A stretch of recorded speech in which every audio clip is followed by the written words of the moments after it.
అంటే విదేశాలకు ఇక్కడ ట్రైనింగ్ ఇప్పించి రకరకాల వృత్తి కోర్సుల ద్వారా కొంతమంది పంపించాలి ఇక్కడి నుంచి. చాలా విభిన్నమైన ఎక్స్పర్ట్స్తో మాట్లాడుతాను, వాళ్ళందరికీ ఇక్కడ రావాలి, తీసుకొస్తాను. అందుకే నేను ఈ రోజున కూడా చెప్పాను, ప్రజలకు అందుబాటులో ఉండండి.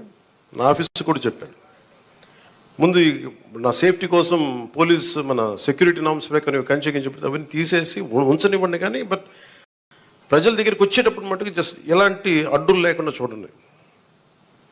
ఇదివరకు నేను జనవాణి కార్యక్రమం ఎలా చేశానో నాకు అంతే జనం అట్లాగే ఉండాలి. ఒకేసారి మీద పడితే కష్టం అవుతుంది, అంతకుమించి తప్ప నేను ఎప్పుడు మీకు అదే అందుబాటులో ఉంటాను, అలాగే ఉంటాను.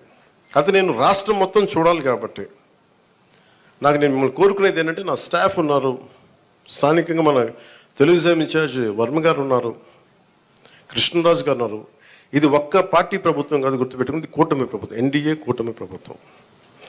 తెలుగుదేశం లీడ్ పార్ట్నర్గా జనసేన, భారతీయ జనతా పార్టీ కలిసి ఉన్న ఎన్డీఏ కూటమి ప్రభుత్వం.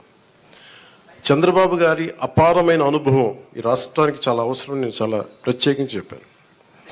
ఈ రోజు నేను ఫస్ట్కి ఆయన పెన్షన్లు ఇవ్వడం నాకు ఎందుకు ఆనందం అనిపించిందంటే, ఈ ఫైనాన్స్ జగ్యులరీని, ఈ ఆర్థిక అస్తవ్యస్తల్ని ఆయనదైన అనుభవంతోనే దాన్ని అందుకని మీకు ఫస్ట్ డే చెప్పిన రోజుకి పెన్షన్ ఇవ్వగలిగారంటే నెల రోజులు కూడా కాలేదు, అందరూ ఛార్జెస్ తీసుకొని.